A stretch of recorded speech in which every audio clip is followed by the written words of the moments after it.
I think the biggest message I can give the American people tonight is that he's not going to get away with it. Letitia James is not going to get away with it. The Biden administration is not going to get away with it. There is a point, and I want to say something different than I normally do. New York State Supreme Court Justice Arthur Engoron just delivered an insane verdict in the Trump civil fraud case, essentially ordering Trump and his company to pay $400 million for inflating the value of their assets to obtain more favorable financial deals. Welcome to Nurk News. I'm Nurkish. Today we're going to take a few minutes to break down recent developments in this story, review the media's reaction to it, and why the verdict may be a problem for Judge Engoron and Letitia James. Now, no one is really denying that the assets were inflated, but it actually seems to be a fairly common practice in business and real estate, which is kind of shocking as to why the case was even brought up in the first place. Here's Shark Tank's Kevin O'Leary slamming the claim on CNN. And by the way, forget about Trump. Every single real estate developer everywhere on earth does this. They always talk about their asset being worth a lot, and the bank says no. And that's just the way it is. So in this case, when I'm trying to figure out, and I'm not pro or con, or I don't care about the politics, who lost money? Nobody. The bank got paid back the construction finance loan, and a new building was built. And if you're going to sue this case and win, you got to sue every real estate developer everywhere. This is all they do. This is what they do all day long, every day. So I don't think this thing will ever survive appeal, regardless of what the fine is. This doesn't even make sense. Now, the most shocking thing about this verdict is the verdict itself and the penalties owed. Now, as we just said, this is a fairly common practice in business and only ever really gets brought to court if there were damages done or victims.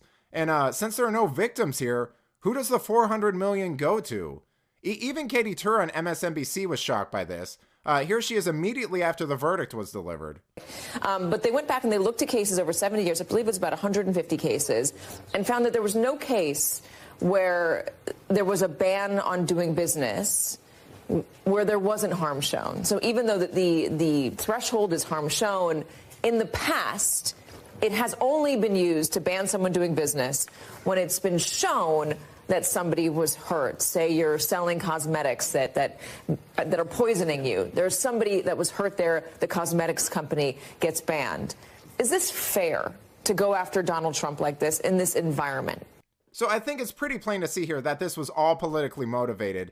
It wouldn't be the first time we've seen a disproportionate or unfair ruling influenced by public opinion or personal politics. Letitia James practically ran on a Get Trump agenda, and Judge Engoron is clearly no fan of him. So now there's a legitimate concern that they were using this case as a springboard to further their own careers, and that could spell trouble for them down the road. Here's Fox News. They will not get away with it. We will come at them. We will come hard, and we will literally fight until the truth comes out. There was nothing wrong. President Trump has done nothing wrong. All he has done is won a campaign. And that is scaring them because they know when he goes back in November 2024, he is going to clean house. This is the new form of election interference. This is a campaign that cannot succeed with Biden and Kamala. So what they have to do is weaponize DAs and AGs, have Soros back them, fund them, Reid Hoffman back them, fund them, and come after Trump, everything Trump, including his children, his company, employees that are working for him, doing their job. That is the desperation of our country at this moment, which is about to go into world war. This is crazy.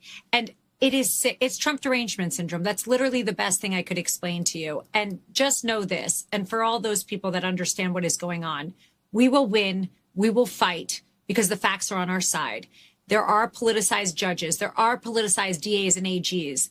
But I do not have a doubt that in the end we will succeed. So there you have it. Trump and Habba have said they're going to appeal the case. It was clearly politically motivated. The verdict makes no sense, and the implications of it would be catastrophic for New York. But don't worry, the Democrat governor recently reassured real estate developers that they won't be targeted for valuations like Trump, basically admitting that it was a purely political prosecution in the first place. But let me know what you think. Was this a fair ruling? Are Judge Engoron and Letitia James politically motivated? Will this spell trouble for them down the road? Let me know in the comments, and if you enjoyed this video, please give it a like and subscribe to the channel. That stuff really does help us out. Until then, this has been Nurk News. Thanks for watching. Bye!